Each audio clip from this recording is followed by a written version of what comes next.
दिया। आप भी हंस दिए, अरे मैंने शस्त्र कहाँ उठाया, मैंने तो चक्का उठाया। प्रभु मारने के लिए कुछ भी उठाया जाए उसे शस्त्र ही कहते हैं। प्रभु ने मुस्कुरा के कहा, हमारा तो सिद्धांत है, हम अपने भक्त के लिए अपनी प्रतिज्ञा को भी न्यौछावर कर देते हैं, हमारा सिद्धांत है।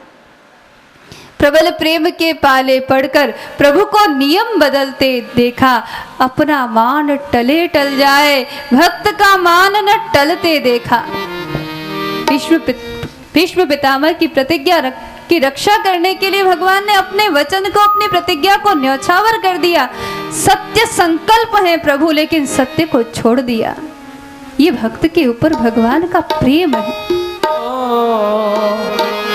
भगतन ने मोको नाना भांते भांति नचायो, भगतन ने मोको नाना भांत। हाँ लोक लाज तज नहीं काज मैंने, लोक लाज तज नहीं काज मैंने, बैकुंठ हूँ विसरायो रायो, भांत नचायो भगतन ने मोको नाना भांत। हाँ गज ने पुकारो, हाँ गज ने पुकारो, तब गरुण विसारो जाए, ग्राहक संघारो सुन प्रेम की पुकार। गज ने पुकारो तब गरुण विसारो जाए, ग्राहक संघारो सुन प्रेम की पुकार।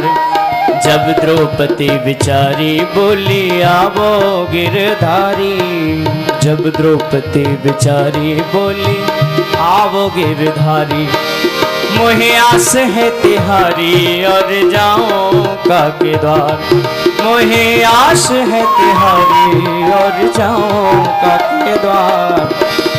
सुनी टेर ना करी देर मैंने, सुनी टेर ना करी देर मैंने, तुरत ही चीर बढ़ायो बढ़ायो, हे नाना भांते भांत नचायो, भगतन ने मोको नाना भांत।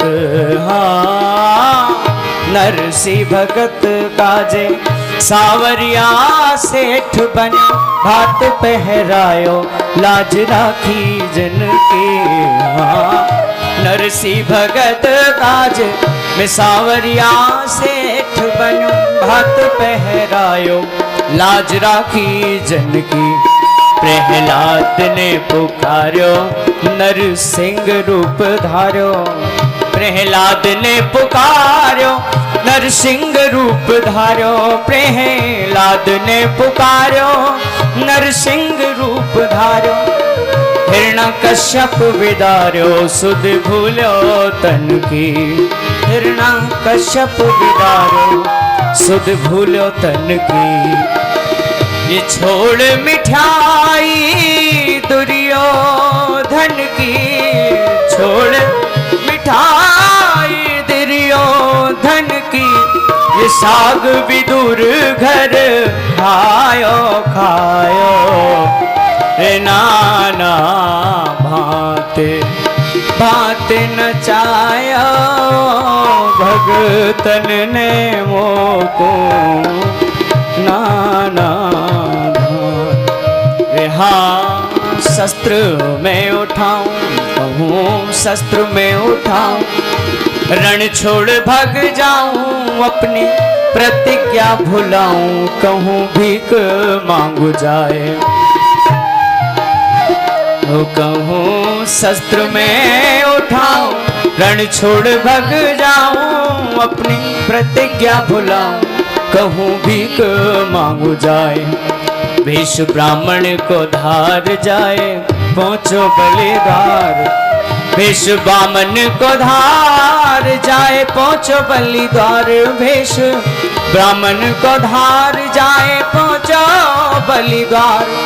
तीन पेड़ हूँ मैं तीनों लोक नाप लिए धाए, तीन पेड़ हूँ मैं तीनों लोक नाप लिए धाए। महाभारत में अर्जुन के संग, महाभारत में अर्जुन के संग रथ सारथी कहायो कहायो, नाना भाते आते न चायो भगतन ने मोको, नाना भाते हा। मीरा को गोपाल में, मीरा को गोपाल, गिरधारी नंद लाल वा कंसहु को काल, दास तुलसी को राम में तो मीरा को गोपाल, गिरधारी नंद लाल वा कंसहु को काल, दास तुलसी को राम। लक्ष्मी को भरतार चारों वेदन को सार, लक्ष्मी को भरतार चारों वेदन को सार, लक्ष्मी को भरतार चारों वेदन को सार। बनु नंद को कुमार सूरदास जी को श्याम, बनु नंद को कुमार सूरदास जी को श्याम। सोई ब्रश भानु किशोरी ने मोए, सोई ब्रश भानु, सोई ब्रश भान किशोरी ने चरणन को दास बनायो बनायो, नाना भाते भाते नचायो भगतन ने मोको, नाना भात नचायो। बोले भक्त वत्सल भगवान की जय हो। भीष्म पितामह ने भगवान की इसी उदारता को याद किया और भगवान की निकुंज लीला को याद किया। ललित गतिहास वल्गु विहास, भगवान की ललित गति है, बड़े मधुर मधुर उनके वचनामृत हैं, उनकी बड़ी सुंदर मुस्कान है, तिरछी चितवन है। ऐसी वेणु बजाते हैं कि गोपियाँ उन्मनांद सुध-बुध बिसरा जाती हैं, उनके पास आती हैं और उनके साथ भगवान रास बिहारी रास विलास करते हैं। मानो भीष्म पितामह जैसा संयमी, जिसके वीर्य का स्पर्श पंचभूतों में से किसी एक महाभूत ने नहीं किया था, ऐसा ब्रह्मचारी, ऐसा संयमी ही रास का दर्शन कर सकता है, क्योंकि रास काम विजय की लीला है।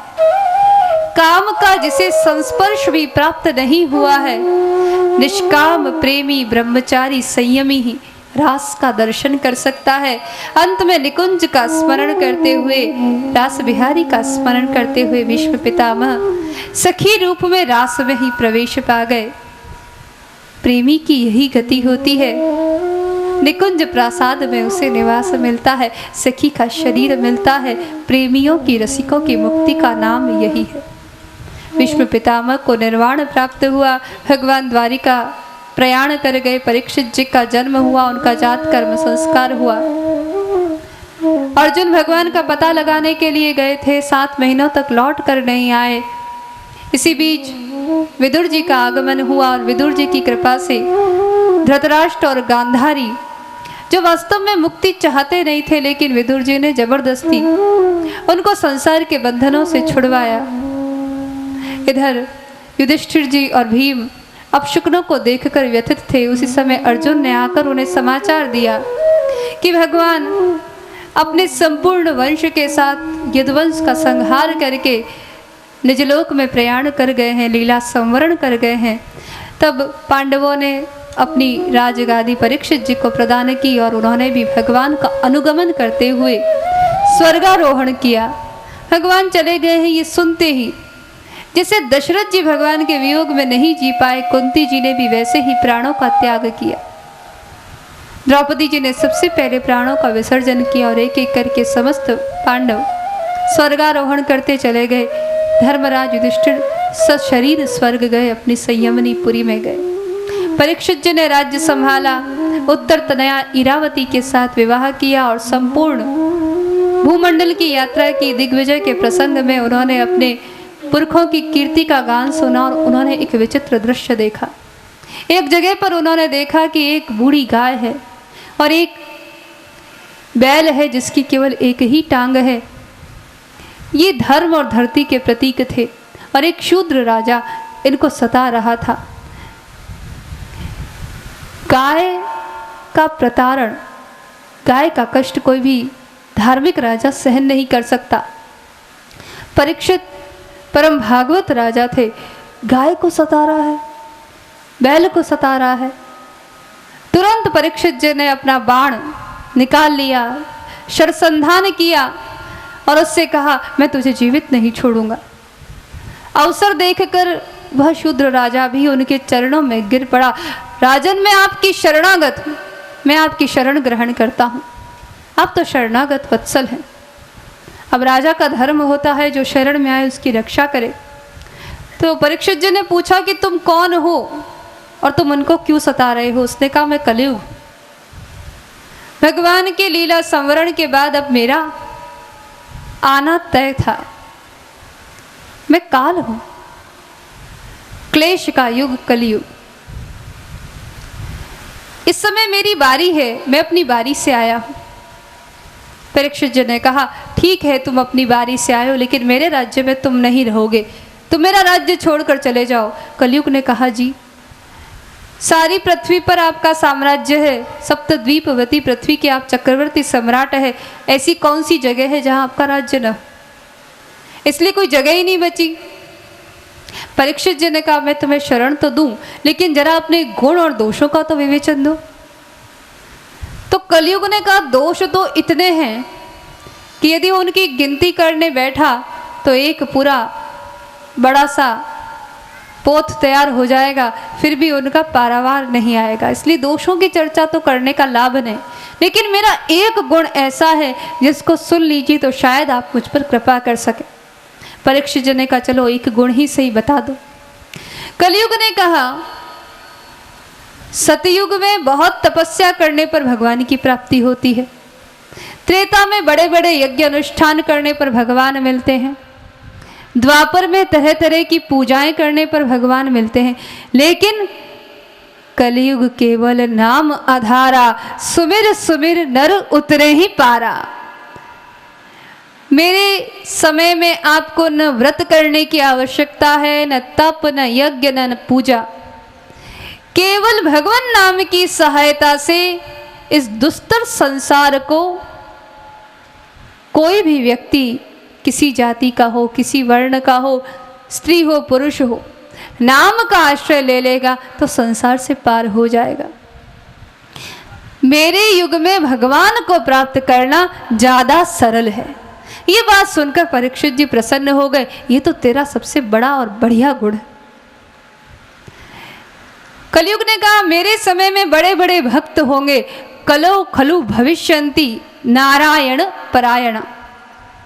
बड़े बड़े भक्त मेरे समय में समय समय पर धरती पर आकर लोगों को भक्ति करना सिखाएंगे, नाम का प्रचार करेंगे। बस मेरा एक ही गुण है, कलो केशव कीर्तनात्। भगवान के कीर्तन से, भगवान के नाम उच्चारण से कोई भी व्यक्ति सहज ही में भव से पार हो सकता है। इस बात को सुनकर ही सारग्राही राजा परीक्षित ने कलयुग को शरण दी। फिर धर्म से पूछा, आप कौन हैं और ये आपको क्यों सता रहा था, आप बताइए। तो धर्म ने एक बहुत अच्छी बात कही। धर्म ने कहा, देखिए, ये तो धरती का प्रतीक है, ये मेरी माँ है और मैं धर्म हूँ जिसकी 4 पांव होते हैं, सत्य, दान, दया, शुचिता। सत्य का कभी नाश नहीं होता, इसीलिए एक टांग पर मैं खड़ा हूँ, बाकी दान, दया, शुचिता ये सब नष्ट हो गए। तब परीक्षित जी ने कहा, ऐसा क्यों हुआ, आपको सताने वाला कौन है? आप बताइए। धर्म ने कहा, देखिए राजन, दुख का कारण क्या है इसका स्पष्ट वर्णन कोई भी नहीं कर सकता। व्यक्ति को दुख कभी काल के कारण मिलते हैं, समय खराब है, दशाएं खराब है तो दुख आता है। कभी उसके कर्म खोटे हैं, चोरी की है तो डरने पड़ेंगे। तो कभी कर्म खराब है तो दुख आता है, कभी स्वभाव खराब है, व्यक्ति का स्वभाव ही ऐसा है कि बात बात पर क्रोध आता है तो उसकी किसी से बनेगी नहीं तो दुख आएगा। काल, कर्म और स्वभाव के कारण व्यक्ति दुखी होता है। और कई बार प्रभु इच्छा, भगवान चाहते हैं कि वो दुखी हो और दुख में पड़कर मेरा भजन करे। कई बार अपने भक्त को भगवान किसी को चुनते हैं कि ये बड़ा भक्त है, ये मेरी भक्ति का प्रचार प्रसार कर सकता है, तो भगवान उसके जीवन में दुखों का अंबार लगा देते हैं। अब नरसिंह जी के जीवन में ही देखिए, उनकी संपत्ति छिन गई, उनकी पत्नी मर गई, जवान बेटा मर गया, उनके जीवन में जितने अनर्थ होने थे सब घटित हुए। लेकिन नरसिंह जी का भक्ति से कभी भी मन नहीं भरा।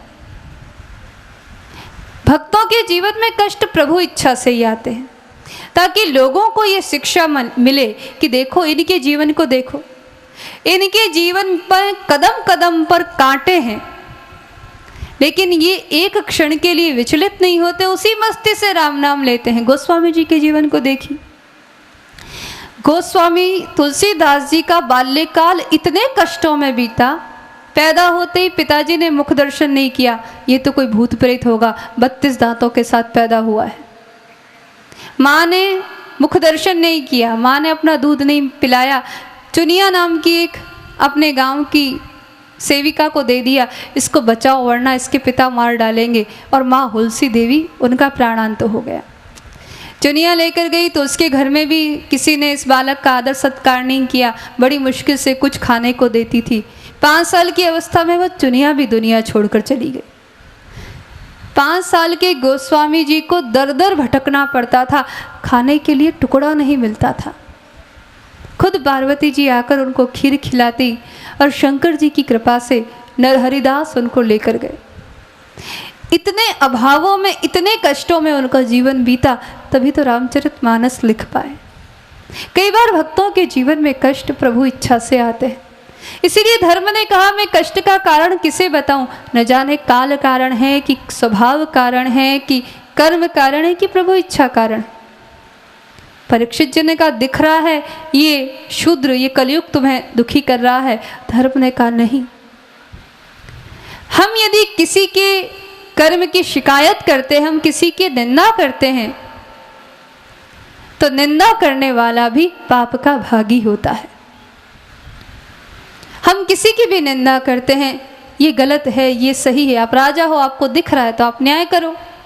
यदि हम किसी की भी निंदा करते हैं तो हम अधर्म अपने ऊपर वहन करते हैं। परीक्षित जी ने कहा मैं समझ गया, अब धर्म हो, धर्म ही ऐसी बात कर सकता है, क्योंकि लोभश्चेद अगुणेन किम पिशुनता यद्यस्ति किम पातकै।